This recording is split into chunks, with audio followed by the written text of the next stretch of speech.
Tudo bem com vocês? Nós estamos começando aqui o 9º programa Ciência e Vida, trazendo duas figuras ilustres, o Rubens Miller-Kautzmann e o Paulo Roberto Lenhart, né? E a gente vai tratar de um tema assim, bem interessante. Se fala muito em sustentabilidade. Sustentabilidade é um conceito assim, fácil de entender, mas ninguém consegue saber o que fazer com isso. É um assunto muito complexo, tá? Então esse vai ser o tema que nós vamos tratar nessa primeira meia hora. Eu perguntaria para o Rubens, como é que essa questão, como é que a gente trabalha com esse desafio complexo, trazendo para uma questão de como eu, Aristeu, posso participar desse processo de mudança. O processo, tu pergunta primeiro... Sustentabilidade. Um bom dia, né? Nós estamos agora de manhã. Tá um prazer estar aqui com o meu amigo Paulo Lenhart, grande parceiro aí da São João. Mais conhecido como Pedreiro. Então, e um dos caras que eu acho que para Montenegro, não, em termos de Estado também, conhece muito, né? Em termos até de mundo. Então, o Lenhart tem uma experiência bastante grande, uma experiência aplicada, prática, nesse sentido. Então, é um prazer aí estar com esse meu amigo. José Antônio Lutzenberger, cara. Jamais vou esquecer esse homem, tá? Mas, Aristeu, bom, a pergunta aí é difícil, né? Na verdade, a gente tem processos culturais, né? Tem processos que nos levam até procedimentos e atitudes. A gente tem evoluído ao longo dos anos, né? Se a gente vai começar a ver antes tudo, o planeta, né, conseguia resolver os nossos problemas de descarte dos nossos dejetos sanitários, do que a indústria também produzia lá no século XIX. Então, hoje mudou, mas a gente parece que não se acostumou ainda com isso, né? A nossa cultura ainda parece que ela continua usando o planeta como o depositório. Mas eu acho que tem soluções sim, tem culturas que resolvem isso. Uma delas é o Japão, a gente pode pegar ela como um exemplo. Dr. Paulo Lenhart, tá? Existe a separação de resíduos, tá? Mas a separação de resíduos, teoricamente, assim, é quando eu já comprei a porcaria, vamos dizer assim, como eu utilizei mal, como eu até não usei tudo que poderia. Como é que a gente trabalha essa questão de a gente ir além do resíduo, ou seja, começar no processo de compra e do uso? Como é que tu pode enxergar isso dentro da sustentabilidade? O que as pessoas poderiam adotar como prática? Bom, eu ia começar com uma questão conceitual. Isso. Basicamente isso, tá? E aí eu vou me reportar ao José Antônio Lutzenberger, tá? Ele tinha uma máxima que dizia assim, como é que tu define lixo, né? Para qualquer uma criança, para um adulto, seja lá quem for. Quer dizer, lixo, ele dizia que é uma coisa boa que a gente colocou no lugar errado. Ponto final. Tá? Então, teoricamente, não existe lixo. Nem deveria existir, porque praticamente todos os materiais que a gente utiliza, né, hoje, tá, eles são recicláveis, não tem como. Então, vamos pegar o exemplo do plástico. O plástico eu acho que é o maior problema que a gente tem hoje. Aí, plástico é um material nobre. E ele, né, eu lembro que o Lutz falava assim, ele ficava histérico, né, quando o pessoal provocava ele, que o pessoal dizia assim, não, o plástico em 200 anos ele se degrada. Daí dizia assim, não existe plástico há 200 anos para dizer que ele se degradou.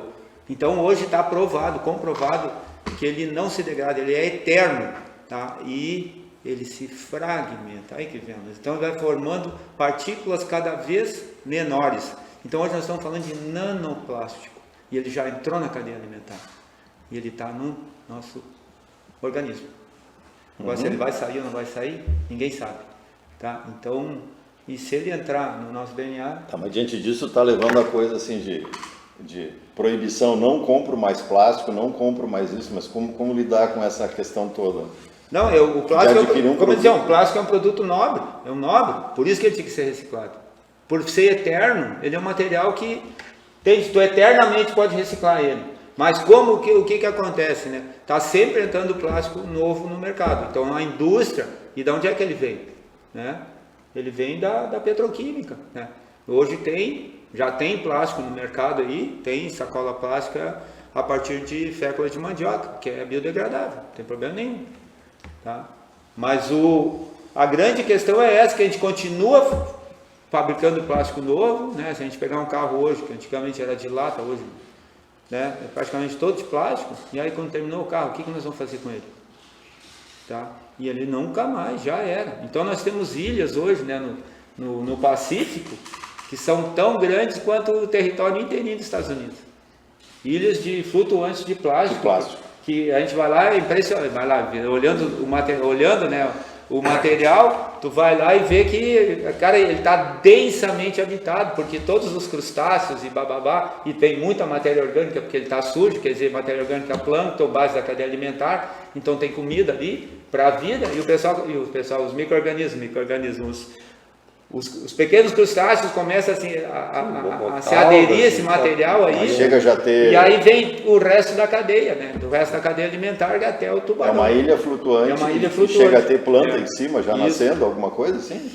Sim, tem isso é comum tu ver também, né? Em alguns locais assim. E eu aqui, morando aqui no Rio Grande do Sul, como é que eu posso fazer para não contribuir para o crescimento dessas ilhas flutuantes, hein, Rubens? Aí é a questão aquela cultural de procedimento, né? É difícil, eu acho que o Paulo falou da cadeia de produção do plástico. O plástico, na verdade, se ele existe é porque ele tem o custo-benefício econômico dele é positivo. Agora tem que ver se o custo econômico dele global é positivo. Mas é uma coisa que a gente os procedimentos de coleta seletiva, de reaproveitamento, né? O plástico é um produto novo, então como é que nós vamos aproveitar isso? E não é só um tipo de plástico, são vários tipos de plástico. Então tem plásticos hoje que os nossos recicladores conseguem selecionar e reenviar para a indústria de processamento, que também não é uma grande indústria, quer dizer, ela não dá conta, né? Hoje o que se faz de reprocessamento de materiais não é o suficiente. E também o custo é um custo que às vezes também... Tem muito mais plástico novo entrando do que a capacidade de reciclagem no país. Isso faz com que sempre gere isso aí. Ele nunca chegou num patamar onde a reciclagem estivesse a ponto de reciclar tudo que a gente produz. Então vai para o lixão, acaba indo para os aterros sanitários. Né? Mas ele está enterrado lá. E essa cultura, que para mim é uma cultura assim, a Terra tem aquecido, está aumentando, digamos, a temperatura média anual, e praticamente nós já estamos naquele quase limite ou de não volta, né? A questão do plástico, essa questão de reciclagem, tu acha que é também uma questão de que nós já chegamos naquele ponto onde não tem mais como parar, nós vamos continuar detonando? O que tu acha, Rubens? Depois eu mesmo pergunto para o Paulo Lenners. Talvez o Paulo tenha um conhecimento melhor dessa cadeia, mas certamente ela não atinge, mas ela tem que atingir. O problema é que a gente, para Brasil, para Rio Grande do Sul, não sei como é que é, para Brasil certamente não atinge, para o mundo a gente sabe que não. A gente tem uma diferença muito grande de sociedades, mesmo no Japão, que eu referi, mesmo na Europa, com todo eles ainda não conseguem também fazer todo o reaproveitamento ou toda a destinação correta, né? Quase muito melhor do que aqui, mas não conseguem. Agora, e tu, Paulo? A grande questão, a origem do plástico, onde é que vem o plástico? De que ele é feito? Aí vamos voltar para o petróleo, né? Enquanto o petróleo, né, ainda for a maior fonte de energia, né, do planeta, ainda né, e teria como substituir a pleno, de uma maneira até muito rápida, né? O problema né, o que está por trás desse negócio todo assim, né, cara? E vamos pensar numa Arábia Saudita, tá? É uma das ditaduras mais terríveis que tem no planeta, e ninguém mete a mão com eles porque eles são os maiores fornecedores de petróleo, né? Só para 10 anos. Então, toda a questão da economia ainda está atrelada à questão do petróleo. Quer dizer, petróleo aí outra questão que está se discutindo no BRICS hoje, tá? Por que petróleo tem que ser em dólar, né? Antigamente mas voltando só...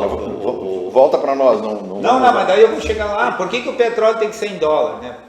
Porque ele é o ouro negro. Por que ele chama de ouro negro? Porque antigamente, para te emitir uma nota de dólar, de qualquer moeda, tu tinha que ter um lastro em ouro, né? E aí, bom, por que foi chamado? É o ouro negro. Então, quem tem petróleo Tem dólar. Quem tem Sim, dólar, o Brasil tá tem por petróleo, cima. mas o problema Agora- eu acho que aí é a substituição. Tu tem hoje uma escala de produção de petróleo que atende à produção de plástico. Tu substitui essa escala de produção por escalas de produção orgânicas, como tu citou, né? Tem vários, aí mandioca, mas tem estudos. Aqui no Brasil, a USP desenvolve vários desses. Mas o problema é a escala, quer dizer, como é que tá? Ou tu tem que diminuir também, tu tem que reciclar esse plástico que tu produz. Mas vamos falar assim. Mas vamos voltar Mas um pouquinho. Vamos botar, isso é difícil. vamos botar Vamos voltar pra pergunta. a bola Mas no vamos, chão. Vamos assim, ó. pegar. O que é o petróleo? É o carboneto, né? Aristeu, como é que eu posso contribuir para que não gere mais desequilíbrio para que eu compre menos plástico novo? Mas aí é que tá. Vamos pensar aqui, ó. Primeiro eu tenho que entender o que é o plástico. Onde ele veio? Bom, ele é petróleo. O que é o crack? O que é uma companhia de produção de combustível, a Petrobras ali, né? Alberto Pasqualini. O que ele faz? Ele pega o petróleo e quebra a molécula. Por isso chama crack. Crack, bem de quebrar. Então, tu tem a torre, tu quer dizer, transforma tudo em... E aí depois vai condensando de acordo com... Então tu tem lá em cima as naftas leves, bababá, daí tu chega na gasolina, tu chega no querosene, tu chega no óleo diesel, aí vai descendo para os óleos, até chegar na sobra lá, que sobrou da sobra, que vira asfalto. Tá. Agora o plástico, onde é que está nesse meio? Ele está em algum lugar nesse momento, da quebra. Agora, então, o plástico nada mais é que um hidrocarboneto com uma cadeia muito longa. Agora, se eu vou pegar o plástico e quebrar a molécula dele, o que eu vou ter? Combustível. Barbada, mesma coisa. Então, tem tecnologia, dá para fazer. Agora, por que não se adota isso? E quem são nós, consumidores, somos os culpados? Porque nós temos uma indústria que tem que demandar petróleo novo e tem que fazer plástico novo. Então, eu não entendo. Então, teria como não só reciclar, mas tu pode fazer... Gerar combustível. Gerar combustível, craqueador, cara. Craqueador. Sim, Já existe esse é um processo. Ele é um hidrocarboneto. Tu pode Sim, eu pegar concordo, qualquer um e não fazer. sabia disso, desculpa a ignorância. Não, mas não é ignorância. Aí é que tá. Então, no momento que eu entender isso, e outra coisa, da onde que veio o petróleo? Aí que o Lúcio ficava louco. Então, o que na evolução do planeta, nos seus 4,5 bilhões de anos, né, que se diz que o planeta existe, até quando que surgiu o ser humano na história toda? Ou a primeira vida, né? Se a gente transformar isso botar numa régua de tempo, né, quando surgiu a primeira vida no planeta, tá? Jesus Cristo ia estar no último segundo. Sim. Entende? Então essa coisa é longa, isso vem de longo tempo. Então, e aí, só que aí tem toda a questão da atmosfera, que o Sol está aquecendo, o planeta teve que compensar essa questão aí. Como é que eu vou fazer para compensar o aquecimento? Reservar carbono. Eu tenho que guardar carbono, eu tenho que diminuir para diminuir o efeito estufa do planeta. Legal, deixa eu pegar. E aí, só que aí esse produto está estocado e hoje nós estamos liberando. Aí vem todos os outros problemas. Tá, ok. Assim, existe hoje em dia comissões, comitês de preservação da bacia hidrográfica do Rio Caí.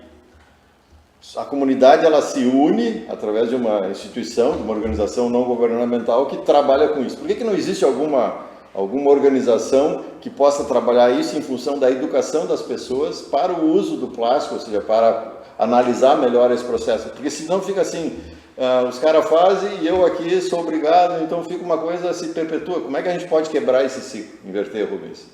Tem que mudar procedimentos de cultura, mas vamos dizer, para te mudar também tu tem que ter todo o engajamento social, quer dizer, tu tem que ou por penalidade, tu pode ser penalizado, né, que normalmente é o que acontece quando esses processos de tratamento do teu resíduo, se tu não trata bem, tu é penalizado nas culturas. Aqui nós ainda não somos, né? Se tu misturar o teu resíduo, se tu tem uma coleta seletiva e tu mistura o teu resíduo, tu não é penalizado, cara.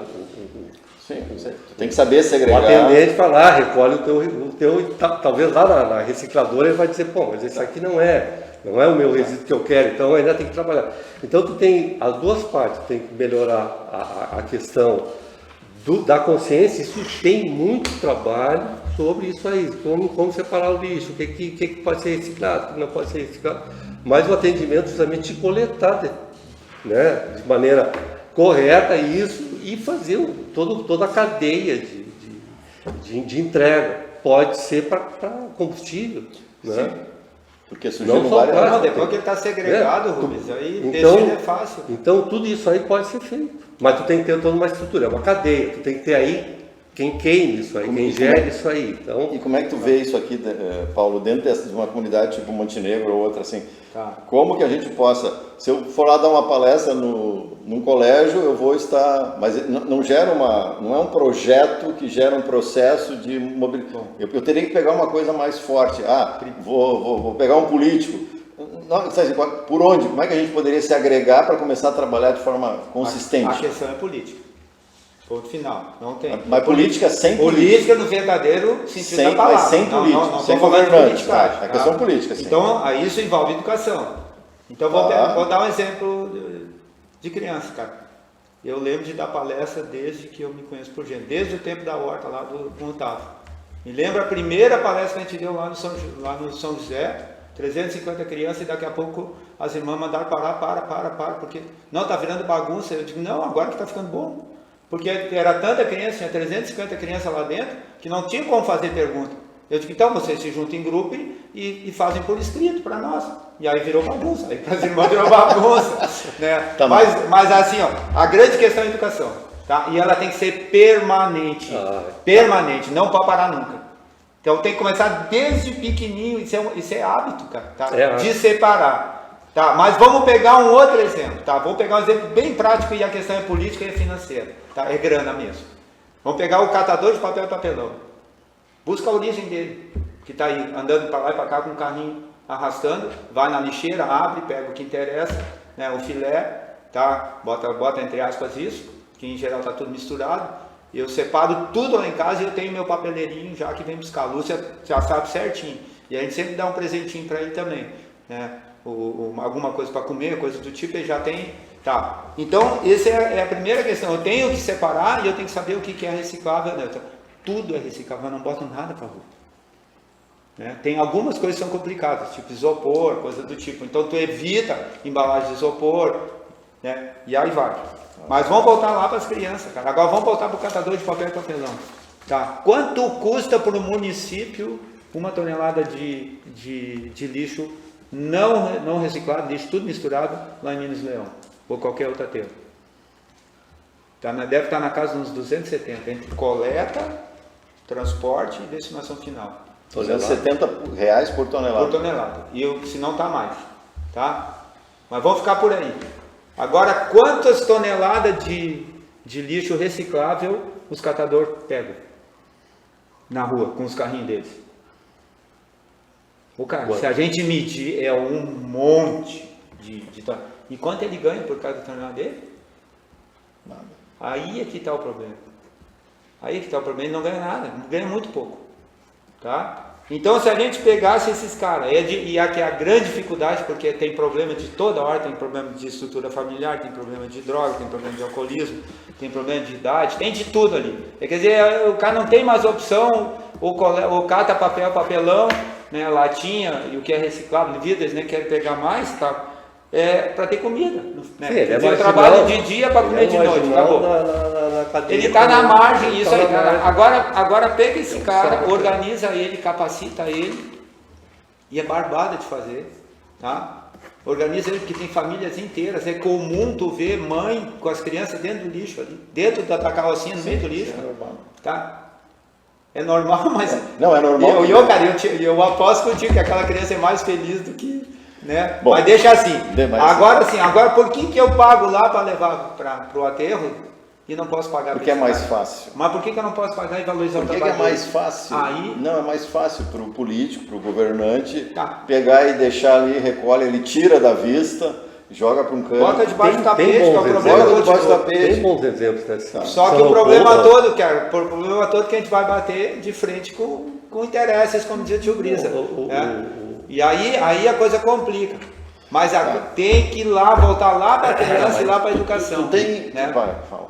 Não, nós temos aqui um estrato social que tu já apresentou. Então a gente tem essa dificuldade. Quer dizer, tu mudar tu tem que melhorar isso aí. Canoas, eu me lembro a época que eu estava no La Salle, o La Salle tinha uma interação muito grande com essa parte de seleção. o pessoal dessas cooperativas, eles mesmos faziam workshop, eles traziam pessoas, tal. Então eles entendiam muito bem o processo deles, até o processo tanto do catador até chegar na central e depois as destinações. Então isso é uma questão também de cada comunidade trabalhar. Mas eu vejo Mas tem um problema que é o problema da estrutura e da questão da engenharia desse processo, né? Esse processo que usa muita gente e usa gente que ainda para te qualificar é difícil. Ele não é tão eficiente como se tu pegar uma indústria, tu bota tudo o resíduo vai para aquela indústria e a indústria faz essa seleção. Esse é um processo mais tecnológico. Tu tira o homem, né, o homem marginal e tu bota a tecnologia. Esse é um problema do Brasil. Isso a gente já se tentou processos mais de engenharia para tratamento de lixo, ou tratamento de resíduo. Mas o problema é que hoje tu tem uma pressão muito grande justamente nessa mão de obra que hoje faz a coleta, faz a seleção e ganha dinheiro com isso aí. Mas, assim, nós temos que qualificar, talvez, nós temos que repensar esse modelo. Só que isso é um com processo inclusão lento, humana, né? É um processo lento e é um processo longo. Mas é um processo que já está atrasado, não tem mais tempo, cara, não adianta. E a indústria não vai resolver, cara, porque ela não consegue fazer aquele trabalho, sabe, que só a mão humana consegue fazer, cara. Não tem jeito, não tem como.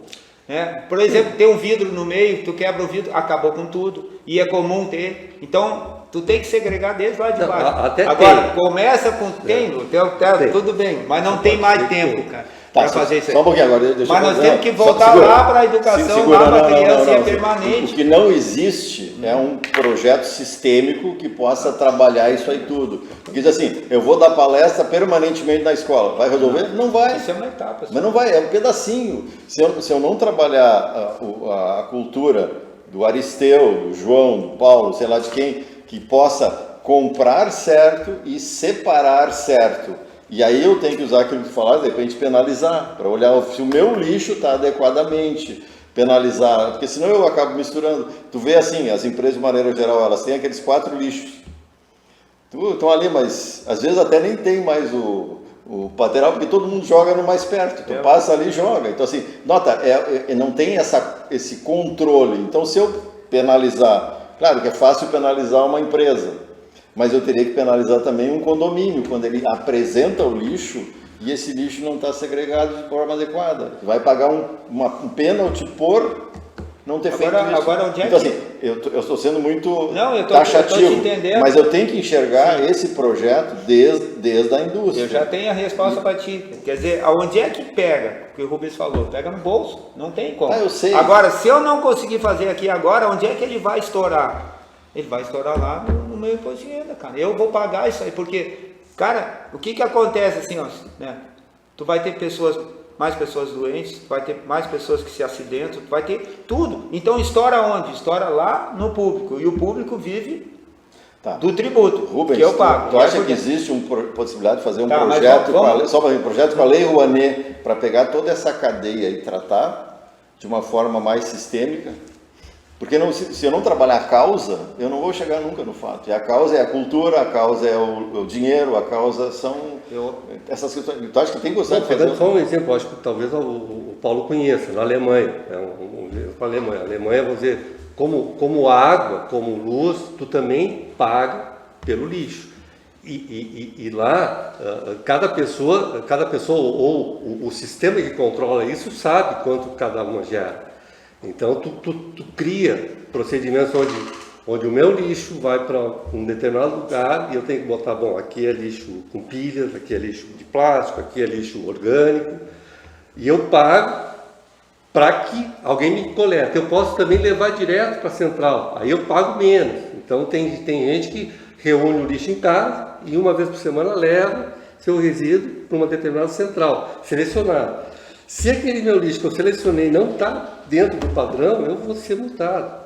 Então existe agora, isso é um sistema complexo de gestão, de controle. Mas é por aí. Mas assim, pega uma escola, tu deu uma palestra que depois do próximo programa tu vai comentar, do São José, muito boa, mas assim, se eu começar a cobrar da escola, o lixo da escola, mas se eu cobrar, se tiver mal, e bonificar se tiver o lado bom. Ou seja, um projeto que possa medir, mas não só penalizar, mas se eu tiver uma gestão do resíduo adequada, a escola ganha uma condição. Então, acho que dá para fazer um projeto. Não, sem dúvida. E eu acho que isso aí seria de quem? Seria de uma associação comercial? Seria de constituir uma entidade que possa trabalhar isso aí, Lenha? O que tu acha? Cara, aí é difícil. Mas eu ia começar aqui, nós aqui, né? O tempo todo falou resíduo, né? E como é que se fala? Não estou falando de resíduo. Estou falando de coisa boa que a gente não quer que coloque no lugar errado. Essa é a questão. Então não é resíduo. Isso aí começa aí uma questão conceitual. Perfeito. É sobra? É sobra de processo. Bom, sobra de processo. Eu vou dar um exemplo agora, tá? Eu vou dar um exemplo agora da soja e do trigo que pegou enchente. Eu estou com quase 50 mil toneladas lá estocadas. Aí todo mundo fala, Paulo. Está estocado, agora vou começar a processar. Tá? Ainda estamos na emergência ainda, bom. Aí eu digo, isso aí é ouro. Porque é ouro, cara. É ouro. Entende? O que é um grão de soja? 20%, 20% é óleo. Tu está estocado como foi? Tá tudo estocado. Como Agora, quantas empresas tem como a tua? Que pode... Cara, esse volume todo, ele destinado para empresas? Não. Então, não, mas assim, ele poderia foi liberado, a FEPAM, em caso emergencial, liberou para uso agrícola. Agora é um baita, imagina, o que é a soja? É mineral, proteína pura. E tudo que ela tirou do solo está ali, então pode voltar para o solo. E como é proteína, então ela se degrada muito rápido. Então eu vou dar um exemplo, por exemplo, que eu tenho um convênio com a prefeitura, todo cavalo que morre atropelado por aí, vai lá para a usina, todo mundo fica assim. Aí o que eu faço? Eu não posso simplesmente botar no composto normal. Né? Então eu vou na fase termofílica, que é a fase que está lá 70, 80 graus, que aí é bactéria, tá? Ela está esterilizando, vamos dizer, o material. Aí a gente fala em diálogo, o pessoal fica louco. A bactéria fica dialogando com fungo? Sim, dialoga. E como dialoga? E são mais inteligentes que nós. Tá? E aí, então, o que tu pega? Abre, vai com a escavadeira hidráulica, abre o monte e pega e joga o cavalo lá dentro. Inteirinho, fecha ele. 15 dias depois só tem os ossos. E o mais maluco de tudo, eu sempre volto lá para o filme, aquele 2001, né? Aquele da Odisseia no Espaço, né? Quando o macaco joga para cima, o que ele joga para cima? Uma queixada de um equino. Então a única coisa que chega na peneira, não é mentira, cara, depois de um ano depois, é a queixada dele com todos os dentes. De que osso duro. O nosso também é assim. Mas só para dar um exemplo. Nós temos agora então os micro-organismos degradam tudo e tudo vira insumo. 2 minutos, né? Segura assim. Vocês acham que é factível essa ideia de fazer um projeto macro para que a gente possa pensar sistemicamente e aí se criar ou não uma entidade para isso, mas que tenha escola, que tenha as várias forças, mas eu acho que é por aí o canal. Se a gente não começar a pensar sistemicamente, com certeza, não vai chegar lá. Que é o que eu te falou, tu falou da bacia hidrográfica do Rio Caí, aí tem o Comitê de Citricultura, aí nós temos o greening chegando aí, o greening chegando com tudo, tá? Tinha que fazer um programa só sobre isso. O que é o greening? O greening é uma doença, né, que atacou e colapsou a citricultura americana, tá? E porque eles ficaram esperando o veneno. Não tem veneno. Não, mas tá muito agora ele está chegando aqui. São Paulo colapsou, já está chegando aqui, tá? E aí isso é assunto para nós, Rubens, né? Tu que é engenheiro, né? Engenheiro de Minas, né? Cara, então, e a solução é mineral, cara. Simples, assim, porque nós somos minerais, né?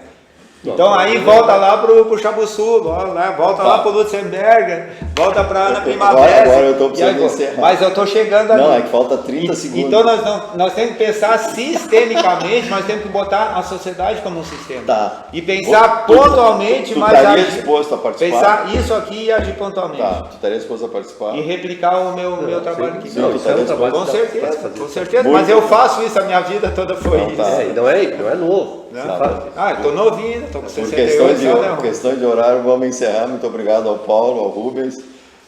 Até a próxima. Obrigado. Muito obrigado.